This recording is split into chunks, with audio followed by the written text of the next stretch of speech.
Quelle est la 36e bracha, la 36e paracha de la Torah? Maïa הפרשה ה-36 שבתורה. כמה נרות מדליקים בחנוכה? 8. זה 8 ימים, אבל כמה נרות מדליקים? 36. Combien de nérotes on allume pendant Hanouka? 36. Premier jour 1, 2, 3, en tout ça fait 36. Comme les 36 tzadikim. Très bien. Quelle est la 36e paracha? La 36e paracha de la Torah, Beha'alotra et Hanerot. Quand tu vas allumer les Nerot. 36 Nerot, la 36e paracha. Akadosh Baruch Hu a montré à Avraham Avinu les étoiles dans le ciel. Nachon, il lui a dit Abet Enecha Shamayma Usfor HaKochavim Im Tuchal Lispor Vayomer Lo Ko Ihye Zar'echa. Akadosh Baruch Hu a dit à Avraham Avinu, ainsi sera ta descendance. Ko Ihye Zar'echa. Ko Kaf He. Ça rappelle quoi le Kaf He? Ça nous rappelle quoi? Le 25 qui se lève. Vayomer Lo. Il lui a dit Lo, Lamed Vav. Lamed c'est 30, Vav c'est 6. Lo Ihye. Vayomer Lo. Ko Ihye Zar'echa. C'est-à-dire ta descendance, le 25 qui se lève, va allumer Lo, Lamed Vav. 36 Nerot à partir du 25 qui se lève. Encore des petits remazim. Comme ça, on a dit que dans Parashat Miketz, Yosef Hatzadik a demandé à ses frères dans Parashat Vaïgash et Parashat Miketz, ça a été la rencontre à la fin de Miketz et début de Vaïgash, c'est la révélation de Yosef à ses frères. Mais au début, dans Parashat Miketz, il leur pose la question Ayesh lachem av o ah Vayimrulo yesh lanu av zaken veyeled zekunim katan. Est-ce que vous avez un père ou un frère? Ils ont répondu, on a un vieux père, un père qui est vieillard, et un petit frère. Alors vous savez qu'il y a une mahloket entre Bet Shammai et Bet Hillel.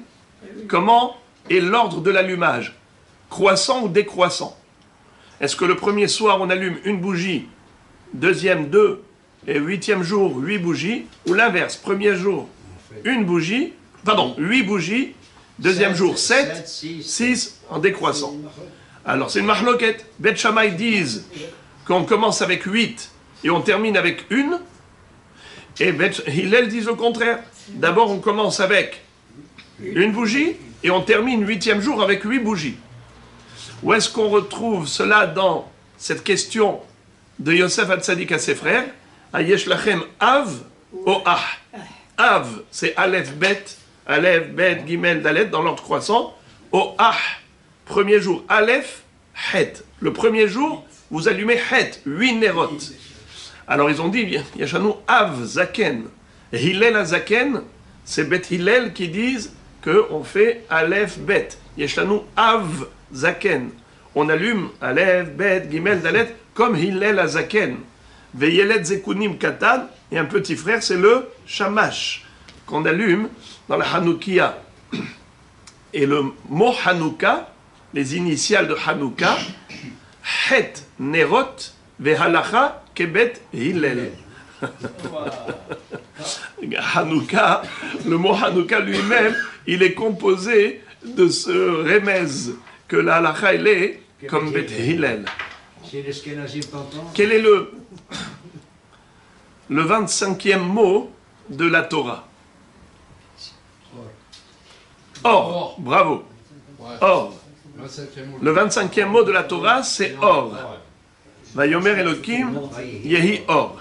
Alors, Or, la lumière, elle a éclairé le 25 qui se lève. Le 25 qui se lève. Le 25e mot de la Torah, c'est la première fois où le mot Or apparaît. Car la lumière de Hanouka a éclairé le 25 qui se lève.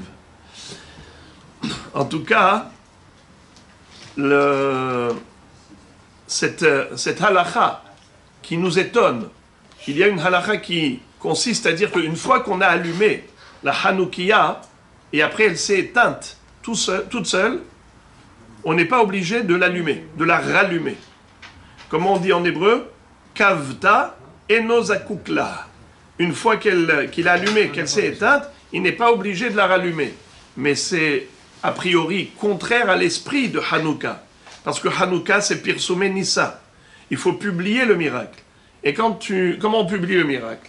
Quand tu allumes et que les gens voient la flamme, que les gens voient, quand ils passent, ils voient la lumière, ils se posent des questions et on leur raconte l'histoire de Hanouka. Alors pourquoi est-ce qu'on n'est pas obligé de rallumer? Tu as allumé, Zéou. C'est pour t'enseigner que dans la vie, le principal, c'est d'essayer de faire quelque chose de bien. Le résultat est moins important.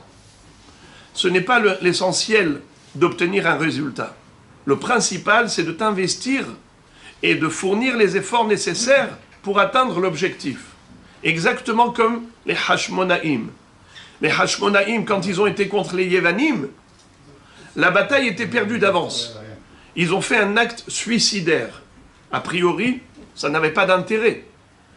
Pourquoi ils vont faire ça? Parce qu'ils ont compris que leur ikar, c'est de faire ce qu'on peut pour Akadosh Baruch Hu. Et en effet, on voit qu'ils ont eu beaucoup de pertes. Le premier qui a été tué, c'était Yehuda Maccabi. Et ses frères étaient dans un découragement, dans un désespoir. Ils ont raconté à leur père, Matatiaou ben Yohanan Kohen Gadol, que Yehuda est mort. Il leur a dit, moi je vais venir le remplacer. Quoi, ça veut dire quoi, vous êtes découragés? Allons-y. Et ils ont été, et même ils ont eu encore un autre frère qui est mort, c'est El-Hazar. El-Hazar, l'un des 5 enfants de Matatiaou, il est mort sous un éléphant. Parce que au début, quand ils sont arrivés avec leurs éléphants qui étaient domptés et entraînés en matière de guerre, alors c'était comme des tanks aujourd'hui. Comment un homme il peut aller contre un tank? Comment un homme il peut aller contre un éléphant? Ils ont eu très très peur. Lui il a commencé à rentrer sous les éléphants et tuer. Il y en a un que, quand il a ouvert le ventre, toute la saleté de l'intérieur, tous les excréments de la bête, quand elle est tombée sur lui, il a été enterré dedans.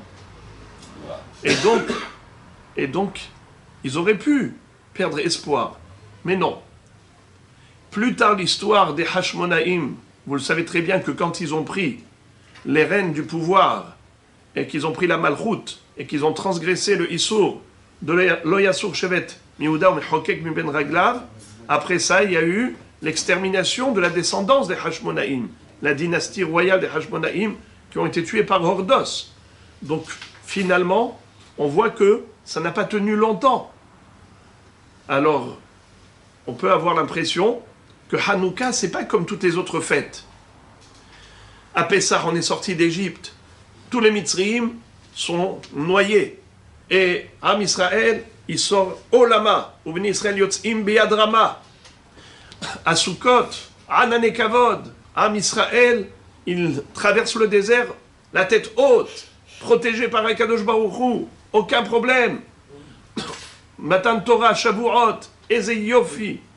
Alors on célèbre des fêtes Purim, extraordinaires.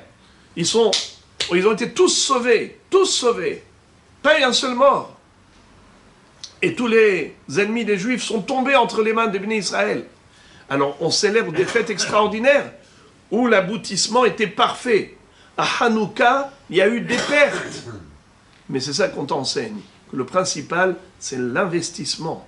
C'est le ikar, c'est de montrer à Kadosh Baruch Hu que tu es prêt à te donner pour lui. Toi, tu allumes la lumière. Après, si elle s'est éteinte toute seule, kavta enozakukla. Même si elle s'est éteinte, tu n'es pas obligé de la rallumer. C'est ça ce qu'on veut te montrer. Le principal, c'est de continuer à éclairer, à essayer d'éclairer son environnement, son entourage, apporter de la lumière, parce que peu de lumière suffit pour chasser beaucoup d'obscurité.